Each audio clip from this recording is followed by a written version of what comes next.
स्नेहा जी, राधे राधे महाराज जी। महाराज जी, बिस्तर पर बैठकर हम नाम जप कर सकते हैं क्या? हाँ, जरूर कर सकते हैं। शौचालय में भी बैठकर कर सकते हैं। अपवित्र पवित्रो वा सर्वावस्थांगतोपि वह या स्मरेत पुंडरीकाक्षं सवायाभ्यंतर स्तुति।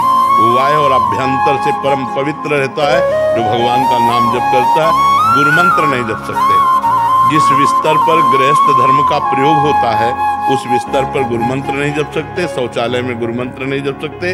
अपवित्र दशा में गुरु मंत्र नहीं जप सकते। लेकिन नाम ऐसी दशा में भी नाम जपा जा सकता है। शौचालय में भी नाम जपा जा सकता है। उस बिस्तर पर भी बैठकर नाम जपा जा सकता है। कपिल जी, सिकंदराबाद से।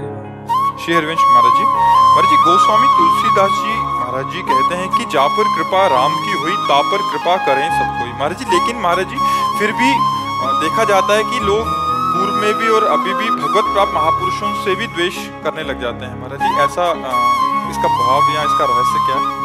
देखो, द्वेष करना भी कृपा है हमारे लिए। आपकी दृष्टि में ऐसा लग सकता है कि अकृपा है। वो व्यक्ति उस भागवतिक पुरुष के ऊपर अकृपा कर रहा है जो द्वेष कर रहा है। लेकिन भागवतिक दृष्टि से देखो तो कृपा कर रहा है।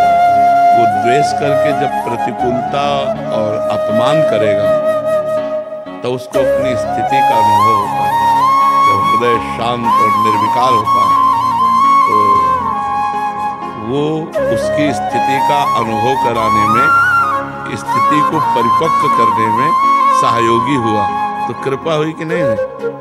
मान लो आप अपमान करते हैं, हमारी मुस्कुराहट ज्यों की त्यों रहती है, हमारे हृदय में कोई हलचल नहीं होती, तो आप हमारी स्थिति का बोध कराने वाले हुए ना, तो आप कृपा की नाम है हमारे ऊपर।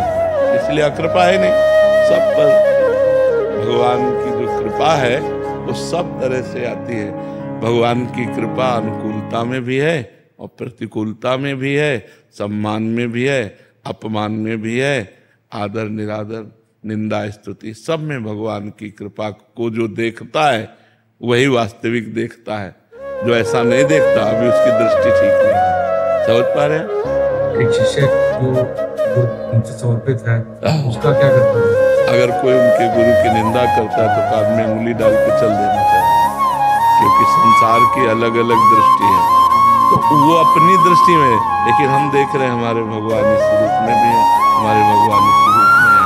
तो निंदा और प्रशंसा ये सबकी होती रहती है, भगवान से लेकर के भगवत भक्तों से लेकर सबकी।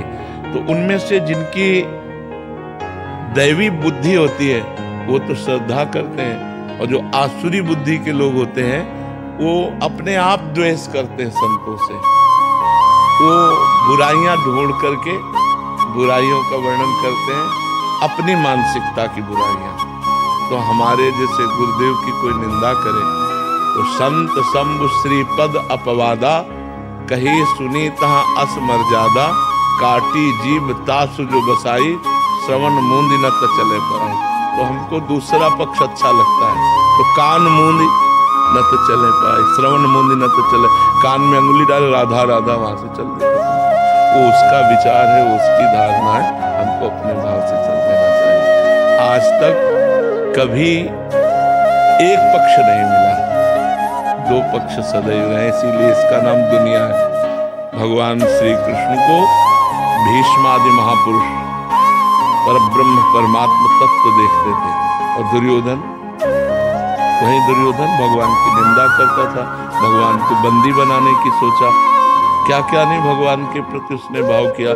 तो जैसी बुद्धि होती है दैवी या आसुरी, वैसे हमारा दर्शन होता है। जो आसुरी पुरुष आसुरी वृत्ति के हैं वे संतों का अपमान करेंगे, वे निंदा करेंगे, अवहेलना करेंगे। जो दैवी संपदा वाले हैं वे सम्मान करेंगे, आदर करेंगे, भगवान के समान उन्हें पूज्य मानेंगे।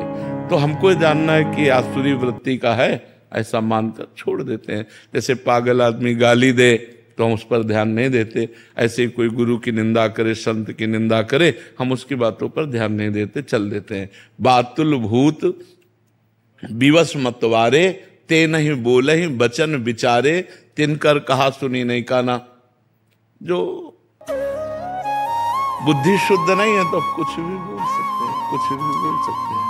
तो इसलिए हमको उनकी बातें नहीं सुननी चाहिए, वहां से चल देना चाहिए, न क्रोध करना चाहिए, न जवाब देना चाहिए। उत्तम बात है। बहुत सारे चरित्र आपके श्रीमुख से सुने हैं, तो भक्तों के चरित्र में बहुत बड़ी बड़ी प्रतिकूलताएं आती हैं। एक अन्य सामान्य जीव से बहुत बड़े स्तर की, तुलसीदास जी महाराज जी हों, मीरा जी महाराज हो, नामदेव जी, सुकुबाई, मतलब वो एक वैसे सच्ची बात समझो, ये प्रतिकूलता करने वाले डंडे हैं और इनके ऊपर फहराता है भक्तों का झंडा। अगर